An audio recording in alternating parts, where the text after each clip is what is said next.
kita memang ada perbedaan. Tetapi justru kami merasakan bahwa kami saling melengkapi satu dengan yang lain. Cinta kuat seperti maut, Pak. Menikah itu justru mulai dari nol dan meniti dari yang sengsara. Kalau kamu sudah putuskan mau menikah, jangan pernah berpikir berpisah. Tapi kalau kamu masa berpacaran mau putus, silahkan.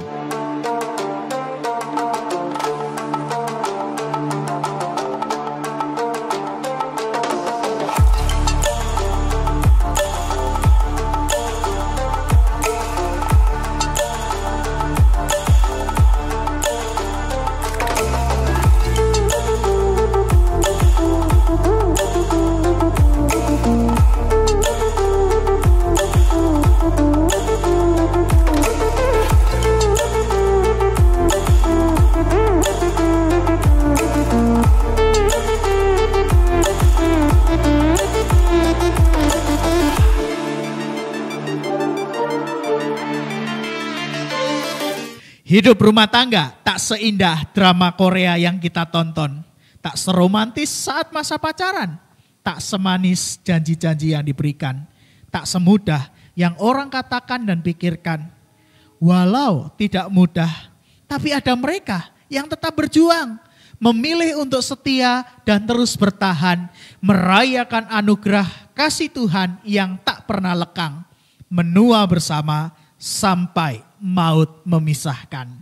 Malam hari ini Bapak Ibu dan Saudara, kita akan berbincang dengan pasangan suami istri yang tidak lagi muda secara usia, baik usia mereka maupun usia pernikahan mereka, yang akan membagikan narasi tentang relasi hidup suami istri dan penghayatan mereka akan cinta kuat seperti maut dan hanya mautlah yang memisahkan. Langsung saja kita berbincang dengan Pak Budi Dharma dan Ibu Tuti Handoyo, tetap di sebelah mata. Selamat malam Bapak Ibu dan Saudara, kembali lagi di sebelah mata mengupas hal-hal yang dianggap sebelah mata. Oke, kita langsung saja berbincang dengan narasumber kita. Selamat malam Om dan Tante Budi. Malam Pak Mario. Apa kabar? Baik. Baik ya. Oke. Om mic-nya dipakai.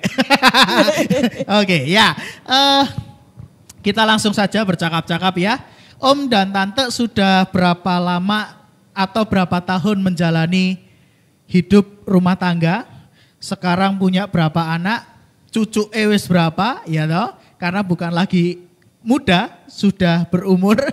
Dan sepanjang menjalani hidup rumah tangga, banyak sukanya atau banyak dukanya? Ya, berapa tahun?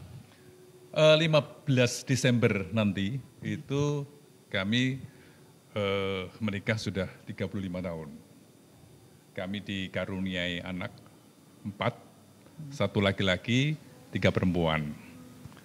Sekarang kami sudah mempunyai 3 menantu dan 4 cucu. Oke. Sebentar lagi nambah lagi menantunya 1 lagi. Oke.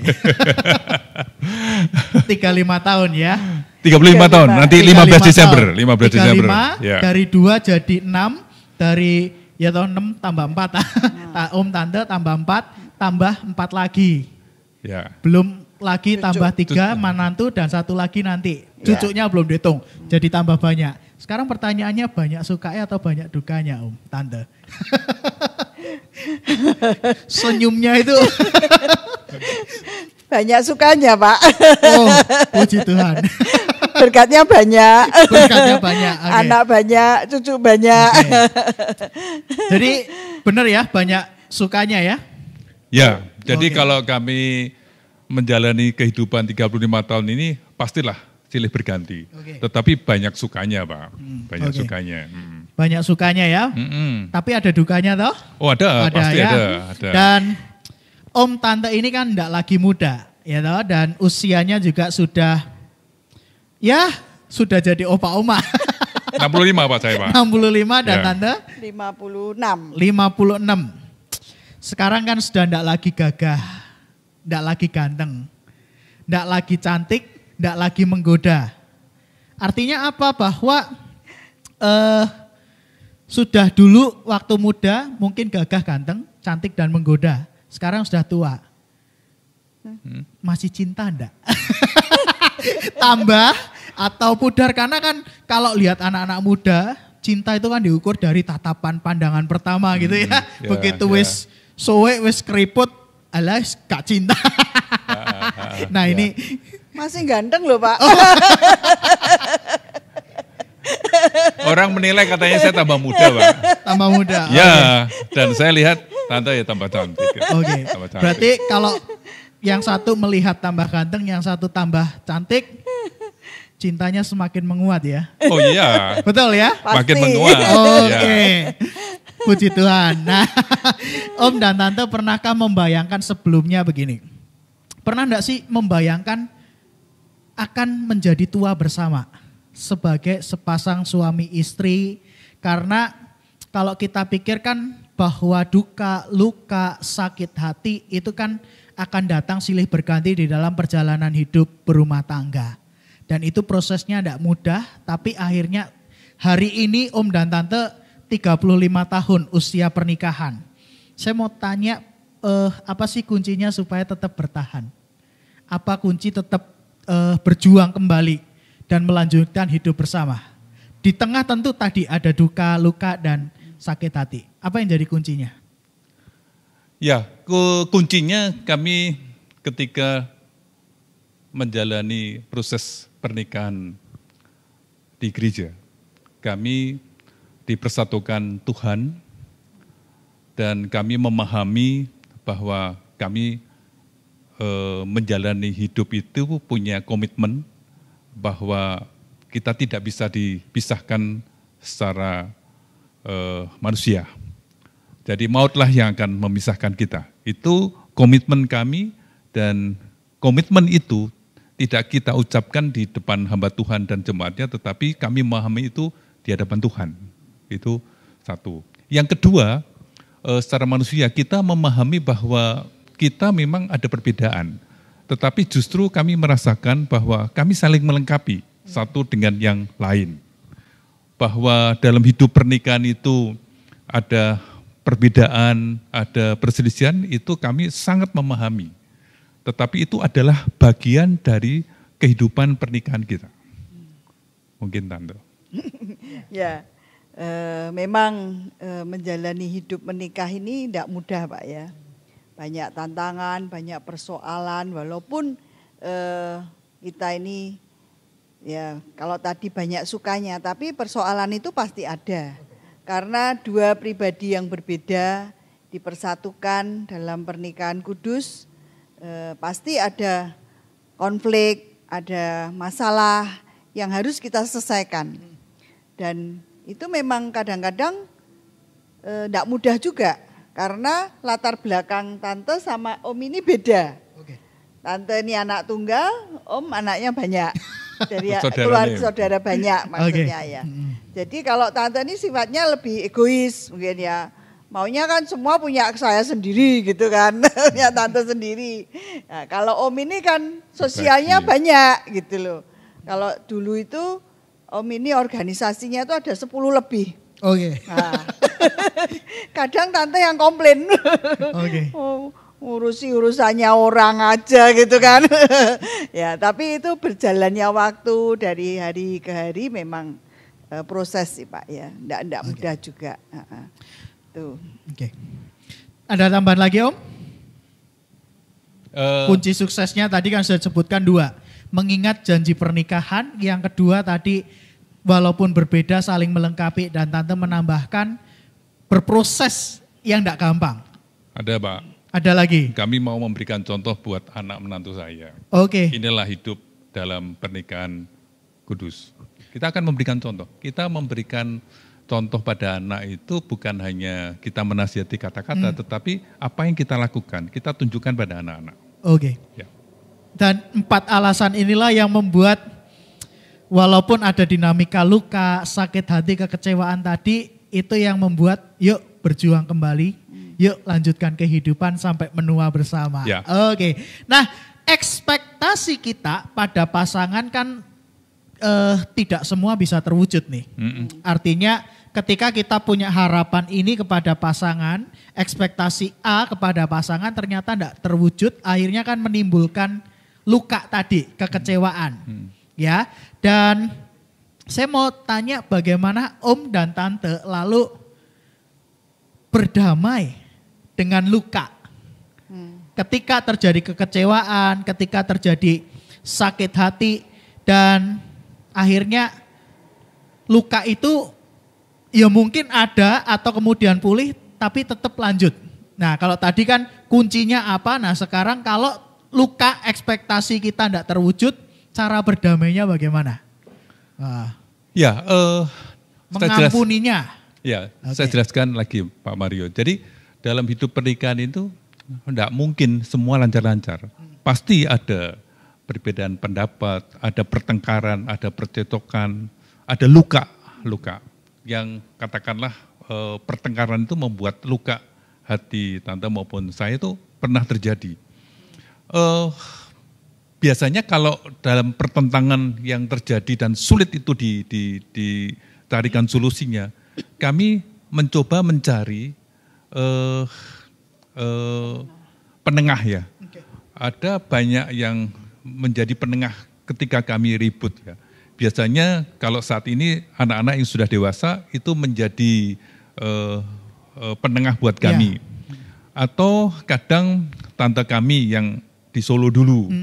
Atau hamba Tuhan, Pak. Jadi kami sering berkonsultasi ketika kami menghadapi persoalan yang tidak terselesaikan. Atau kami tidak malu, kami sering melakukan pastoral di pastorium di Malang. Itu beberapa kali. Dan ketika kami melakukan pastoral itu, kami punya komitmen begini, Pak. Kita akan buka semua, walaupun itu memalukan. Tetapi kita juga punya komitmen apa yang dinasihatkan itu kita akan patuhi bersama. Karena itu menjadi suara Tuhan. Kalau luka pernah, Pak, tetapi banyak yang positif itu akan menutupi, Pak. Menutupi. Karena itu kami masih bertahan sampai kapanpun. Ya, kalau kita mempertimbangkan lukanya kan bisa pecah itu. Tetapi kami melihat banyak yang positif dalam hidup pernikahan ini. Ya, karena kan begitu orang terluka, wis pokok enggak mau lagi, ya toh? Tapi kan justru yang penting tadi, luka itu bagaimana justru mengeratkan. Oke, dari Tante, coba. Cinta kuat seperti maut, Pak. Amsal, ya menarik. Cinta kuat seperti maut. Gimana Tante, coba dijelaskan. Ya, semua itu karena cinta, jadi semuanya akan tertutupi. Jadi memang perjalanan pernikahan ini walaupun ada masalah dan kalau kita cinta, seperti Tuhan mengasihi kita. Tuhan itu kasihnya luar biasa, ya kan? Dia mengasihi kita walaupun kita ini wis menyakiti Tuhan, salah, dosa, melakukan segala pelanggaran, tapi Tuhan tetap cinta. Nah, begitu juga cinta suami istri ya. Jadi kalau ada cinta di dalamnya itu, pasti ada, kalau ada luka pun itu pasti tertutup dengan cinta ini. Jadi dengan kasih ya. Dalam arti bahwa nggak mungkin lah kalau kita tidak akan berdamai, itu kan memperburuk pikiran terus. Jadi kalau tambah sakit, tambah tidak sejahtera juga, tidak ada damai sejahtera ya. Dan saya pernah juga baca itu Ribut Rukun bukunya. Oh, okay. Nah itu nanti ada pembicaranya. Oh ya. Oke. Ya itu Pak. Jadi menarik ya. Satu, kesadaran bahwa diri kita terluka dan ketika sampai titik di mana Om dan Tante sulit berdamai, ada sebuah kesadaran untuk mengakui hal itu dan bertemu, meminta tolong pada ahlinya dalam tanda kutip. Dan yang kedua tadi kuncinya cinta. Karena cinta itulah yang kuat seperti maut dan menutupi segalanya. Nah sekarang kalau kita ngomongin cinta, saya mau ngomongin soal janji pernikahan. Karena kan kalau tadi saya katakan begitu orang terluka, suami istri wes enggak menyadari, akhirnya terus terluka sampai titik di mana enggak mau mengakui luka itu, tiba-tiba pisah saja. Ya toh, itu kan yang sering terjadi. Nah, akhirnya lupa janji pernikahan.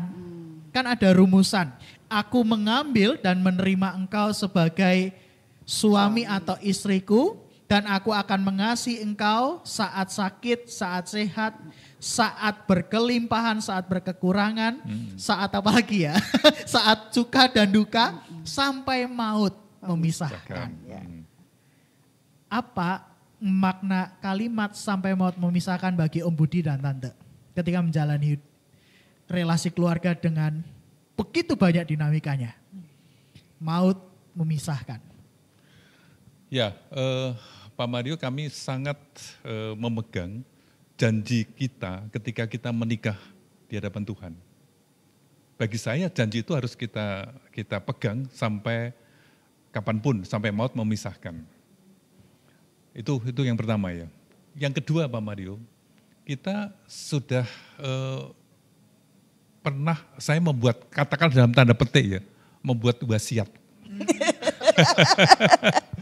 Saya masuk dalamnya enggak? Oh, wasiatnya gini, wasiat pernikahan Pak. Jadi ketika kami mengikuti kegiatan Pak Sutri yang dipimpin oleh Pendeta Catur, itu Pak Catur menyampaikan sebuah pertanyaan, apa yang Bapak atau Ibu lakukan ketika di antara Bapak atau Ibu meninggal terlebih dahulu. Salah satunya gitu ya. Itu secara terpisah sudah suruh membuat wasiat itu, gitu, tulisan itu. Nah, wasiat itu tetap saya simpan loh Pak.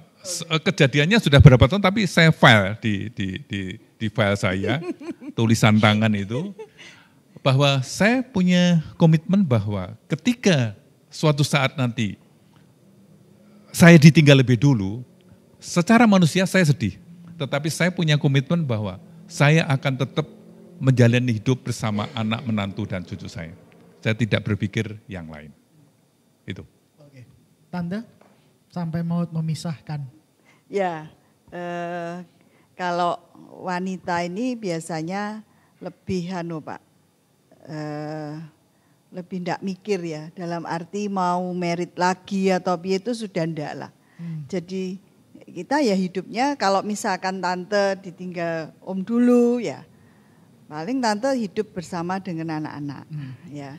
Makanya menjalin hubungan dengan anak, menantu, cucu itu harus mulai dari kecil sampai dewasa, sampai menikah, sampai punya menantu, itu kita harus tetap menjalin mereka supaya kalau ada apa-apa dengan pernikahan kita itu tetap dekat dengan mereka. Jadi kalau kita hidup dengan mereka pun mereka bisa menerima, welcome dengan baik. Karena ada cinta kasih antara kita. Sudah dibangun lebih dulu ya. Jadi dengan menantu pun juga tante mau marah, mau nasihati itu sudah biasa. Ya, kayak anak dewe. Ya. Jadi tidak ada gap, mantu beda gitu ya, enggak. Nanti keluar judul sinetron mertua yang jahat ya. Okay. Tapi siap, jadi dalam arti kalau sampai maut memisahkan, waktu itu Pak Sutrinya Pak Catur itu memang ya kita buat komitmen. Jadi ya itulah kehendak Tuhan. Ya kan, rancangan Tuhan bukan rancangan kita. Siapapun yang dipanggil terlebih dahulu ya kita jalani dalam proses, dalam arti tetap membina rumah tangga ini sampai akhir. Oh iya. Ya. Artinya sudah berkomitmen ketika salah satu nanti akan dipanggil pulang lebih dulu, komitmen itu yang sudah dibuat dan akan dijalani ya. Walaupun saya sadar itu tidak mudah, karena ada banyak pasangan begitu ditinggal pasangannya lupa dan akhirnya begitulah. Nah, saya mau tanyanya begini, berarti di dalam obrolan Om dan Tante kan pernah membahas paling tidak terkait dengan kematian, karena kan dalam rumusan tadi mautlah yang memisahkan.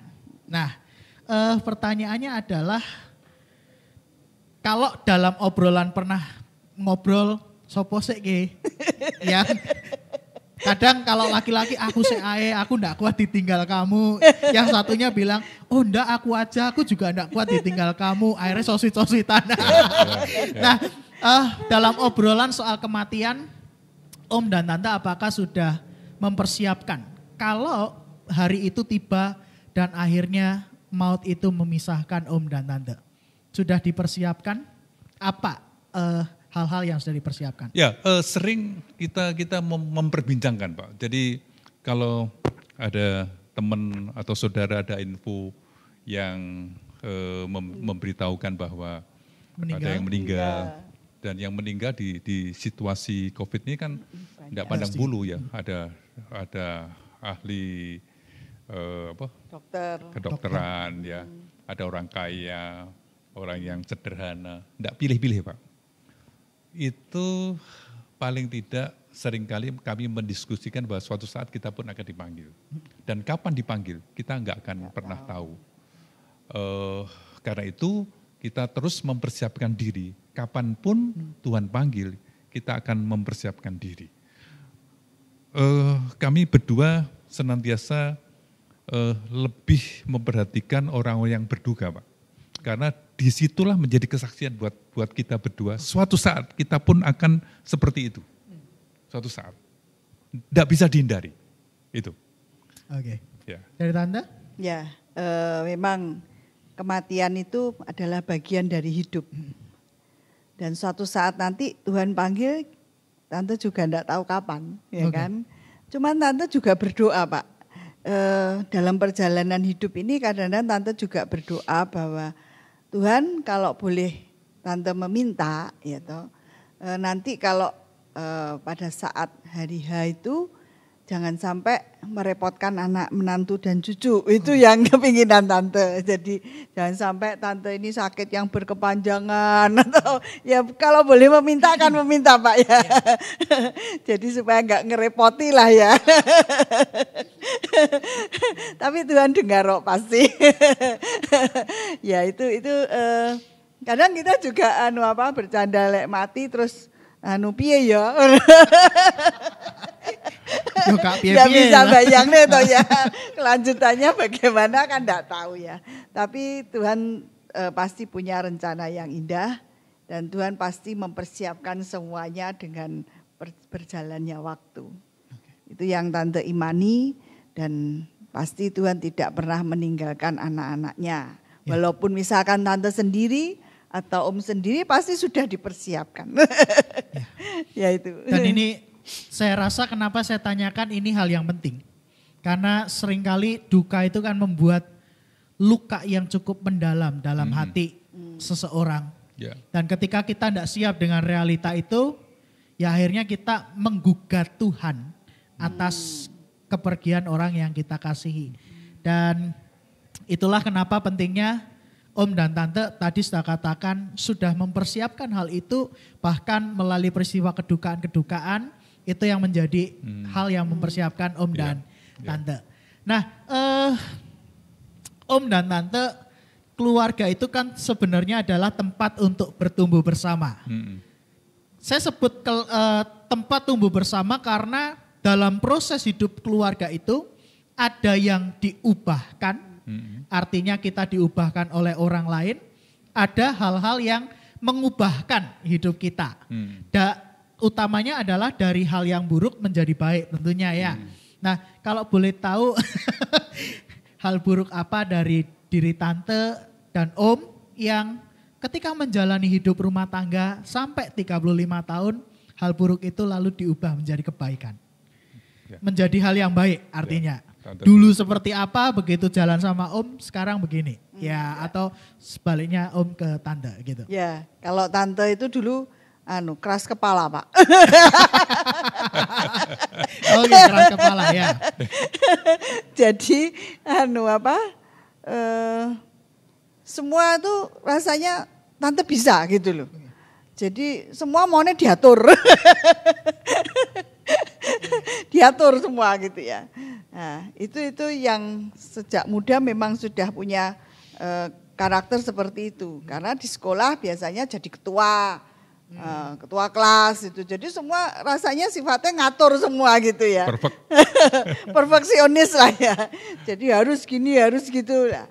Itu yang mungkin sekarang ini mulai usia-usia sekarang ini mulai rodok leleh. Jadi dengan berjalannya waktu, berjalannya menikah itu ya, itu mulai menyadari bahwa oh ya manusia ini tidak bisa terus ngatur terus gitu, enggak mungkin lah ya. Sampai suami mau diatur. Dan akhirnya itu yang berubah sendiri dari diri Tante ya. Iya, kadang-kadang ya sudah seleh gitu ya. Itu yang anu lah. Jadi dalam arti mungkin lebih ngotot gitu ya. Tapi ya memang sejak dari yang muda Tante memang pekerja keras. Jadi sehingga ya maunya semua ditangani gitu. Tapi boso sudah usia sekarang enggak mungkin. Ya itu. Dan itu yang berubah ya, ya. Tante ya. Om, dari diri Om. Ya, karena saya memang dulu dari keluarga yang besar, jadi memang orang tua saya kan memang mempersiapkan saya untuk memperhatikan adik-adik saya gitu ya. Sejak kecil sudah dipersiapkan sehingga terus itu menjadi tanggung jawab saya. Jadi ketika saya sudah menikah pun saya sering berbagi dengan adik-adik saya. Kadang-kadang kebablasan Pak, sehingga kurang memperhatikan keluarga intinya begitu ya. Oke. Ya, tapi dalam proses itu kami menyadari bahwa memang hidup itu perlu keseimbangan ya. Kita tidak boleh terlalu egois untuk kepentingan keluarga saja, tetapi juga tidak boleh berkonsentrasi atau hanya memikirkan adik-adik saja, tapi itu berbagi. Tapi komitmen saya begini, jadi keluarga itu memang harus menjadi prioritas pertama, kemudian berbagi dengan yang lain. Saya memang sudah sejak muda senang berorganisasi Pak. Jadi sering menolong, membantu masalah-masalah dari teman-teman. Juga organisasi-organisasi yang di luar, tadi disebut Tante ya, memang banyak. Sehingga kepentingan keluarga sering terabaikan. Ya, banyak Pak, banyak. Okay. Saya pernah jadi tim seleksi KPU pernah, jadi Kadin pernah. Banyak, ada 10 pernah dihitung, sampai pernah. Sampai protes. Protes dan waktu itu yang memberikan, ketika kami pasora dengan almarhum Abednego, itu Pak Abed mengatakan, ya kamu harus bisa berbagi. Idealnya kamu harus bisa memikir yang enggak boleh kamu hanya memikir yang di luar, tapi keluarga juga penting. Dan sekarang saya sudah mengurangi dengan perjalanan usia, sudah hanya beberapa saja. Ya. Dan itu hal baik yang berubah ya Om ya, dari Om dan Tante. Hal atau peristiwa apa yang mengesankan yang sampai hari ini dikenang, baik oleh Om sendiri atau Tante? Boleh kisahnya berbeda ya, harusnya berbeda ya, karena kan masing-masing orang punya hal yang mengesankan ya. Bagi Om, hal mengesankan apa yang dikenang sampai hari ini, baik itu peristiwa yang senang atau peristiwa duka juga boleh. Demikian juga Tante, hal mengesankan apa yang dikenang sampai hari ini? Jawab dulu. Atau saya? Oke, Tante dulu. Ya, masa pacaran Pak. Oke, masa pacaran ya. Iya, karena pacarannya zaman dulu itu Pak ya, kalau lihat foto ya kan, selalu teringat Tante itu. Tante tuh masih kecil itu, omnya sudah besar, sudah jadi ketua pemuda, jadi majelis ya. Tante tuh masih umur berapa itu ya, 9 tahun terpautnya. Jadi kalau di foto tuh masih SD, dia sudah SMA. Jadi pacarnya dia anak SD. Nah, waktu kita kenal dekat itu mulai di pacarannya di gereja ini. Waktu jadi ketua pemuda. Jadi GKI menjadi kesaksian ya. Jadi saksi sejarah ya. Oke, lanjut. Om jadi ketua pemuda, bendara. Tante jadi bendara. Ya, sering rapat bersama-sama ya kan. Ya, mungkin ditiru Pak Mario. Jadi sering rapat sama-sama, pulang diantarkan, dan yang paling menarik lagi adalah pada saat pacaran itu mau nonton dongkrak antik, Pak. Dongkrak antik. Dongkrak antik ya. Disitulah meletusnya diketahui sama papi mami tante. Oke. Dan itu dilarang keras, Pak. Wah, waktu malam itu kita sudah sepakat, termasuk dengan Bu Nunu. Kita itu dulu kalau pacaran karena takut, pacarannya di rumahnya Bu Nunu. Di bandar di bawah pohon. Oke. Bu Nunu perlu hadir ini. Oke, lanjut. Ya, jadi waktu mau kita rame-rame setelah PA, Sabtu itu ada PA, terus kita rame-rame mau nonton gitu kan lah. Tante pulang dulu pamitan sama papi mami, enggak boleh Pak. Tanyai, kamu kalau duduk itu ya jejer sama Bing Jun. Lah ya no, saya tante ya bilang gitu. Nah waktu itu meletus, sudah enggak boleh. Enggak usah pergi. Nah, jadi mau nonton enggak jadi Pak, pacaran itu. Itu waktu pertama-tama meletusnya itu tante paling ingat betul, tidak boleh. Jadi apa? Papi tante tuh marah besar. Dan benar waktu Om jemput, enggak usah pergi. Udah, tante mengurung diri di kamar. Jadi itulah yang paling menarik waktu masa pacaran yang dilarang dan tapi akhirnya menua bersama. Ya. Oke, nggak pernah membayangkan dulu bakal menjadi tua bersama. Oke, dari Om. Ya dalam konteks ini Pak, sebenarnya kan memang saya memahami kalau papi maminya nggak menyetujui hubungan kami berdua karena perbedaan usia ya. Dia masih SMA, saya berpacaran mulai dia masuk di SMA ya. Saya mulai melakukan pendekatan.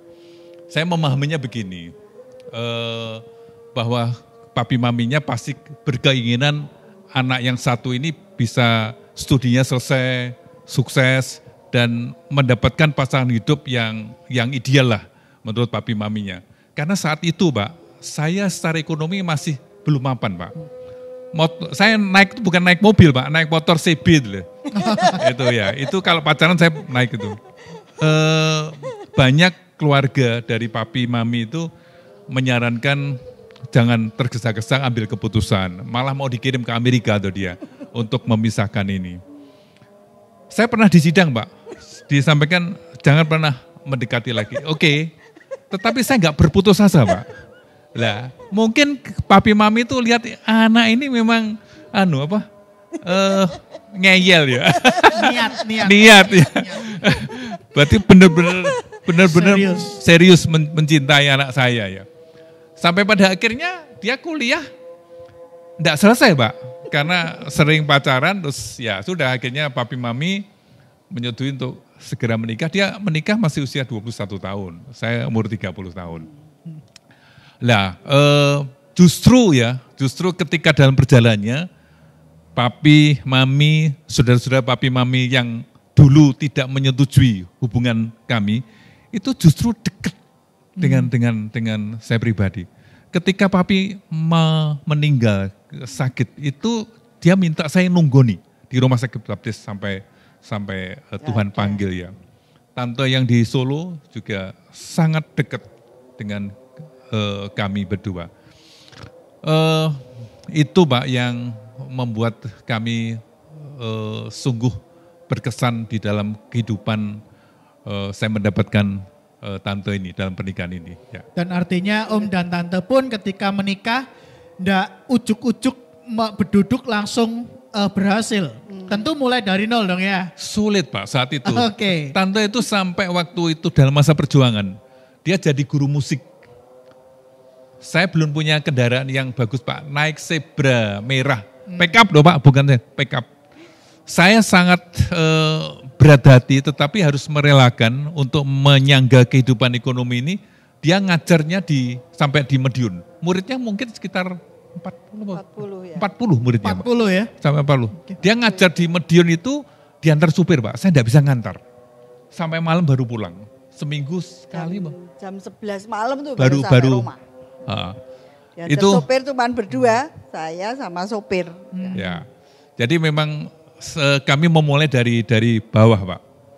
Dan ya ini sering kami sharingkan pada anak-anak supaya anak-anak juga punya perjuangan yang cukup kuat di dalam menjalani hidup itu. Berarti bagi yang menikah motivasinya supaya jadi kaya, salah ya. No. Menikah itu justru mulai dari nol Nol. dan meniti dari yang sengsara baru akhirnya berbuah kebaikan. Iya. Terakhir, kisahnya sangat menarik bagi saya untuk mendengarkannya. Terakhir, Om dan Tante, bekal apa atau pesan apa yang bisa disampaikan bagi anak-anak, cucu-cucu secara khusus ataupun ini berlaku bagi generasi-generasi yang lebih muda. Supaya kemudian di dalam menjalani hidup rumah tangga itu cinta tadi kuat seperti maut sampai maut memisahkan suami dan istri. Pesan, bekal atau hal apa yang bisa disampaikan kepada setiap kami? Ya,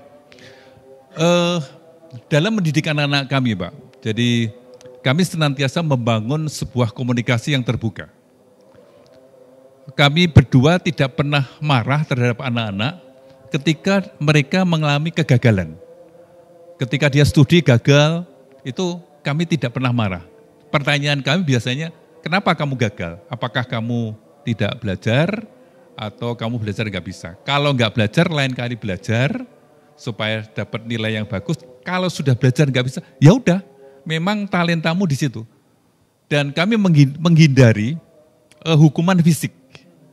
Karena itu akan membuat anak menjadi trauma. Dan anak itu kita ajar untuk selalu membuka diri. Termasuk ketika dia berpacaran. Jadi anak saya, Pak, ketika didekati dengan seseorang, itu dia akan sharing dengan kita. Aku pacaran, aku didekati si A, si B gitu ya. Orang tuanya ini. Kita sharing. Dan dia sharing juga dengan adik-adiknya juga. Kita biasanya memberikan rambu-rambu, Pak, pada anak-anak. Ketika kamu mencari pasangan hidup, yang pertama harus seiman. Itu sangat jadi syarat mutlak, itu seiman. Yang kedua, taraf pendidikan. Ini rumus kami, Pak, enggak sama dengan taraf pendidikan. Itu jangan jomplang. Misalnya kamu seorang sarjana, kamu dapat lulusan yang SD, itu akan mempersulit dalam komunikasi dalam kehidupan keluarga nanti. Dan saya juga enggak ingin anak saya mendapatkan pasangan hidup yang kaya raya, Pak. Kasihan dia nanti. Atau sebaliknya. Jadi seimbanglah. Itu rambu-rambu kami, Pak.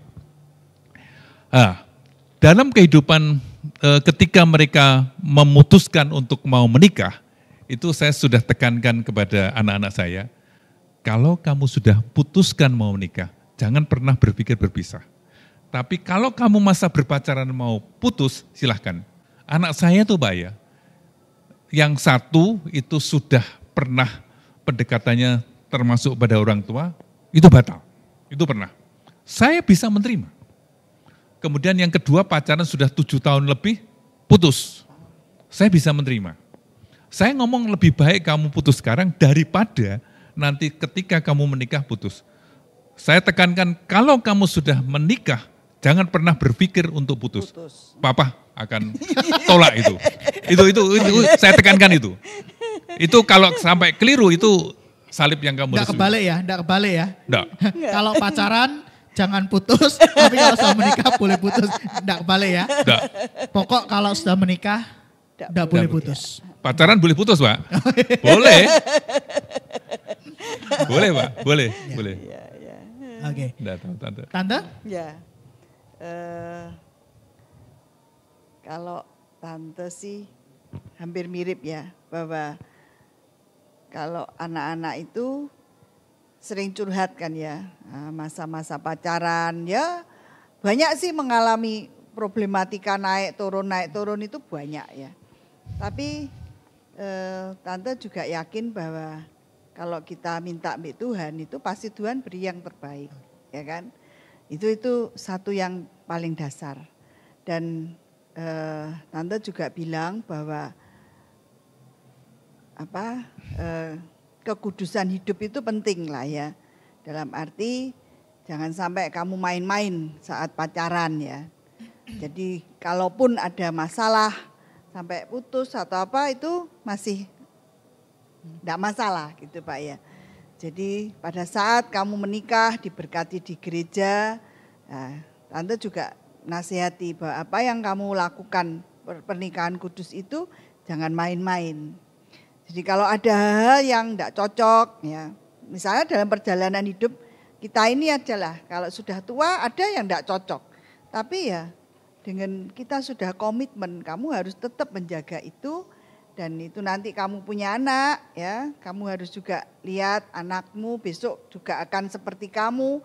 Bayangkan kalau sampai kamu punya anak, terus anakmu ada masalah dengan pernikahannya, kan juga susah, Tante bilang itu. Jadi semua itu kamu harus menabur dengan baik dan pasti nanti juga akan menuai dengan sukacita. Tante cuma sarannya bahwa kalau sudah satu sudah cukup. Sampai kalau nambah ya. Kalau makan kenyang ya. Kalau makan mungkin saya bisa nambah ya. Kalau pasangan ya siji ae kan tentek. Jadi hidup juga harus hidup bersama Tuhan gitu ya. Tetap taat, tetap bersekutu, tetap beribadah, enggak boleh lepas dari itulah ya. Oke. Nah, itu yang mungkin saya nasihatkan juga kepada orang anak-anak muda. Kalau yang masih muda, masih dalam rangka mencari pasangan hidup, ya harus berkumpul bersama Tuhan. Pasti Tuhan tuh memberi yang paling tepat. Ya. Dan mungkin di luar pemikiran kadang-kadang, wah aku pengen ya dua pasangan hidup sing kayak ini, kadang-kadang beda loh. Kita deket loh Pak, kita sama mantu-mantu tuh deket, kayak anak sendiri betul. Karena kita juga sampaikan pada semua anak-anak bahwa anak menantu boleh kritik kita. Jadi kalau papa mama itu salah, kamu bisa sampaikan tapi ada caranya. Dan kita terbuka Pak. Dan mungkin kalau kita bertengkar tuh Pak ya, sekarang anak-anak justru yang jadi penengah. Oh, okay. Ya. Terus Mah, kamu kok begini toh?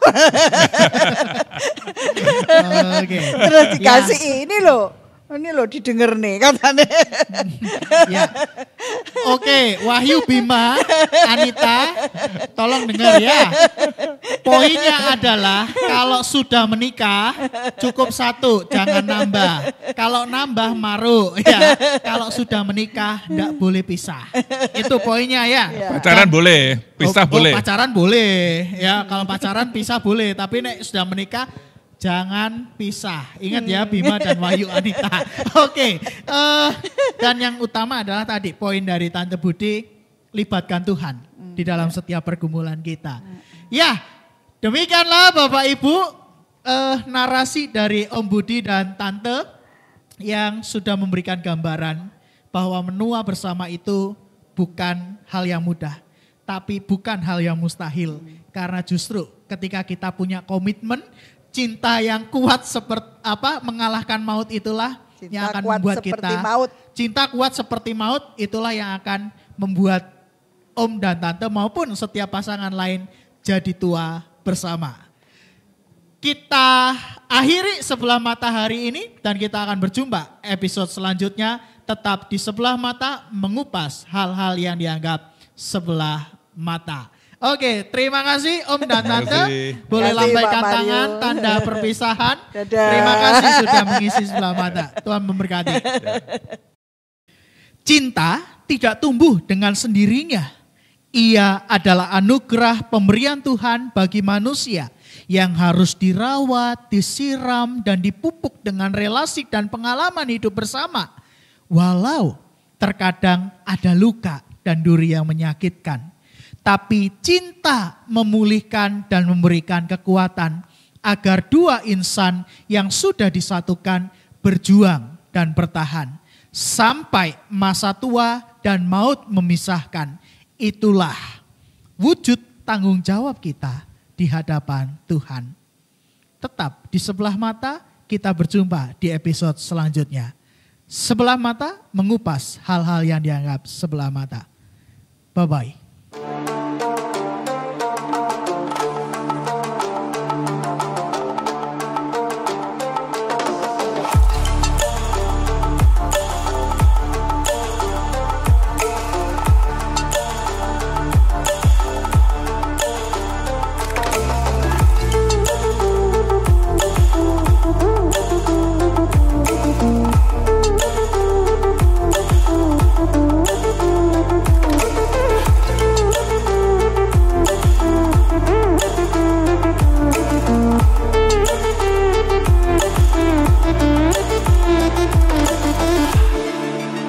Tuhan.